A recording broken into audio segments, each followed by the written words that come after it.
Hello friends, welcome to Defence Matrix. तो एक report निकलकर सामने आ रही है और अगर ये सच है तो डेफिनेटली चिंता का विषय है। हमारे डाउट्स इस रिपोर्ट पर इसलिए हैं क्योंकि ये द वायर द्वारा पब्लिश करी गई है और यहाँ पर जो आर्टिकल लिखा है ये अजय शुक्ला द्वारा लिखा गया है, जो कि पास्ट में रिलायबल रहे हैं पर हर जगह नहीं।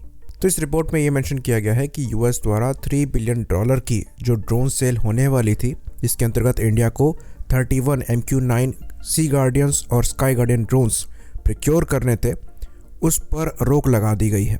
और इसके पीछे रीज़न ये बताया गया है कि यूएस ने डिमांड किया है कि इंडिया मीनिंगफुल इन्वेस्टिगेशन करे गुरपतवंत सिंह पन्नू के असैसिनेशन कॉन्स्पिरेसी पर, जिस पर यूएस का ये मानना है कि यहाँ इंडियन गवर्नमेंट सीधे सीधे इन्वॉल्व हो सकती है।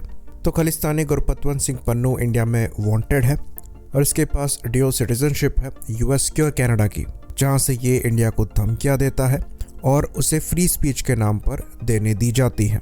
इंटरेस्टिंगली यहाँ पर यह भी मेंशन किया गया है कि खाली MQ-9 की डील पर रोक नहीं लगी है, बल्कि 6 additional Boeing P-8I long range maritime petrol aircraft जो इंडियन नेवी प्रिक्योर करना चाहती थी, वहाँ पर भी रोक लगा दी गई है। तो इस इंसिडेंट से सवाल ये उठता है कि क्या यूएस कभी भी इंडिया का एक रिलायबल डिफेंस पार्टनर बन सकता है, क्योंकि भले ही इंजन को लेकर ऐसी रिपोर्ट्स आ रही हैं कि डील इस साल से पहले साइन करी जा सकती है, पर ड्रोन्स पर कोई भी क्लैरिटी नज़र नहीं आ रही है। और अब ये रिपोर्ट आ रही है जहां पर ये बताया गया है कि स्पेसिफिकली इसको ब्लॉक किया गया है क्योंकि इसकी पॉसिबिलिटी एग्जिस्ट करती है कि इंडियन गवर्नमेंट द्वारा एक टेररिस्ट को असैसिनेट करने की कोशिश अमेरिकन सॉइल पर करी गई थी। तो इंडिया को डेफिनेटली अपने रिलेशंस अमेरिका के साथ देखने चाहिए और जो इम्पोर्टेंट पार्टनरशिप है उस पर आगे बढ़ने से पहले विचार करना चाहिए, क्योंकि यूएस द्वारा अगर ड्रोन ब्लॉक किए जाते हैं तो ये एकमात्र ऐसा इंसिडेंट नहीं होगा जो कि इंडियन नेशनल सिक्योरिटी के साथ कॉम्प्रोमाइज़ होगा।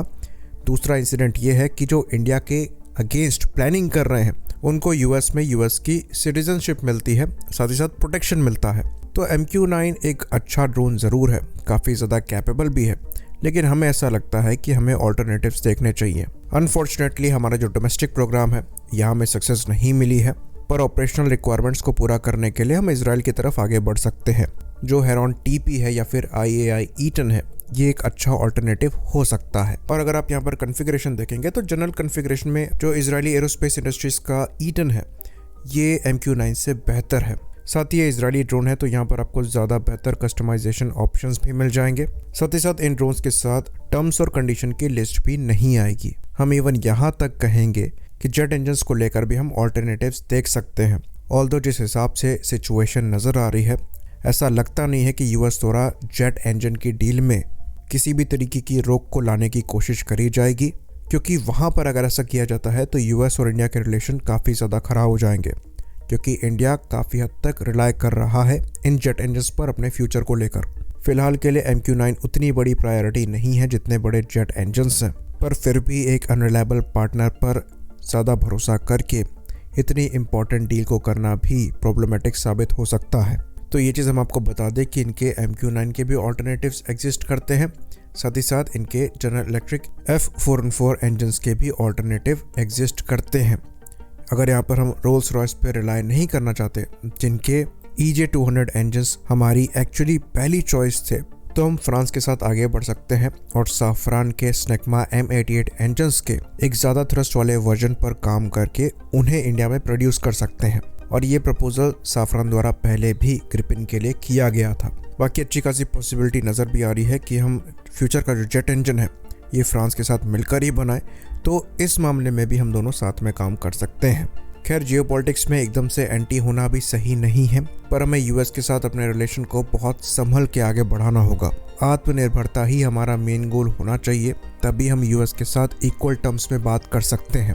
वरना अगर हम उन पर रिलाई करेंगे तो वो आर्म ट्विस्टिंग का काम करते हैं, ये उनका नेचर है। अमेरिका के साथ कोई भी पार्टनरशिप इक्वल टर्म्स में नहीं होती है, भले ही आप उनके कितने क्लोज एलाय हों। अभी कल ही हमने टर्की के मामले को डिस्कस किया है, जहाँ पर हमने बताया था कि कैसे यूएस द्वारा सिनेरियो क्रिएट किया जा रहा है जहाँ पर टर्की पर प्रेशर आए कि वो फिर से अमेरिका पर रिलाई करें और इंडिपेंडेंट ना बन पाए।